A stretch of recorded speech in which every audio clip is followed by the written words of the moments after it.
What is going on, YouTube? Mancap24 here, coming back with another play out of the gun tight formation scheme that we're doing this week that is based off of the Broncos playbook. These plays can be definitely found in other playbooks, but this is the one that we're kind of looking at as far as what guidelines we're going through. And the play we're going to be looking at is PA slot cross. This play is a great base play setup that we're going to do. We like it on the left hash. You can work on either hash, but the way we're going to run this is going to be very similar to what you would see out of the gun bunch week when you come with a PA post type play because of the way we're going to run it. Now, what we're going to do for this play is we're going to move this B receiver over to the left, and then we're going to put the A on a drag. So you're going to see the mesh concept with the Y and the A really going to give you a nice opportunity to kind of dick and dunk underneath when players are going to come at you with blitzes, but it also gives the user a little bit of a headache of who he wants to cover. Now, what's nice about this play is this X receiver does do very similar of a function as the C route when it comes to PA posts, because it is a delayed route that goes to the outside. So what you're going to see is that the A is going to get underneath all cloud coverages, and then the X is going to beat all coverages that are hard flats. So you always got a 1-2 punch with your X and your A, but it's a great timing play because of the way the X goes ahead and breaks inside then outside in order to make it work. So let's go ahead and show you cover 3 first. And you're going to see how we have that.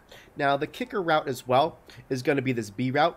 Works very similarly to what the PA post play is. The only difference is it's going from the left side, where typically it would be on the right side when you go ahead and have it's on the same side and what that C route would be in gun bunch week. So watch here, and I'm going to just target the A receiver first. See how we're in cloud flats, we're in cover 3, and you'll see that this A is going to get underneath for the nice easy dump off pass for 5 yards pretty much every time.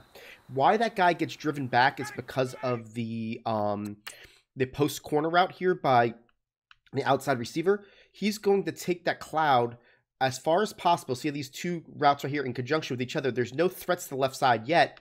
And now you see that the tight end's coming underneath. He still has to hold his position somewhat because, as you see, number 18 is now starting to break to the outside. See how he kind of stops for a second?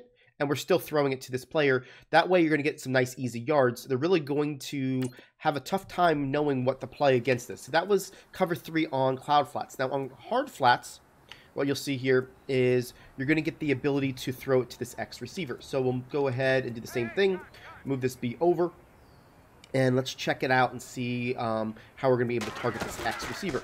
The A is going to be underneath. Now we're going to throw it to this X receiver underneath. And you're going to have a nice easy catch. I do low pass that ball. It's something that I want to make sure that I'm able to throw it to him. You can always smart route this X receiver for a shorter route. So you'll see that when we do that, it's going to be a little bit more open, especially against your hard flats, because what we really want to do is we want to do a 1-2 punch to the left side of the field that really goes and gives them some stress. So again, we'll cut off the play action, get the A's going underneath. Now you're going to see that we have even easier of a throw that looks very similar to what you would see out of a C route because of the way that it breaks to the inside, then outside, giving that nice timing correlation between those two routes.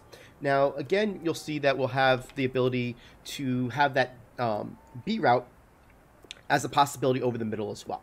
And we like that route because of the way it delays as well. I do prefer to put the X on the smart route if I do believe that they're going to run any type of hard flats. It just gives it a little bit better of an opportunity. Now the B route is an option.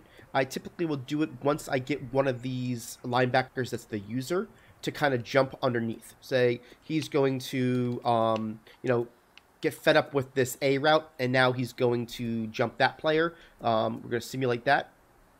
And if you see something like that, you'll see that that guy goes underneath. Now you're going to kind of throw this ball underneath to the B receiver. Now you are not giving any threats to the middle of the field for your free safety to back up. So there are some other ways that we can get this B route open in future setups that we'll have on our website. But just as a base setup, we're going to look at it this way because of the fact that we really want to make sure that we have a nice easy read for the A and the X on the left side, which basically beats all coverages. So let's go ahead and take a look at cover 2 now. And you'll see here with cover 2, same difference. We're just going to mimic that the A is going to be underneath that cloud. You're going to see how he's going to get open real easily. Just because of the way that one route goes ahead and draws all cloud coverages, you're going to have some great success. So let's look at cover 2 here, and we'll do it with underneath coverage.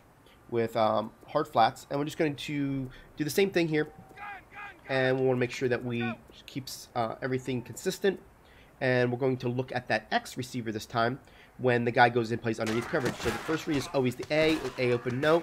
Let's wait for this X receiver, and you can see how easy of a throw that's going to be when it goes against cover 2. Lastly, let's look at cover 4, and let's just look at it from a standpoint where we're going to do the clouds first, and same difference, move this guy over. We'll put the X on its smart route, and we'll go ahead and take a look. A is going to be underneath.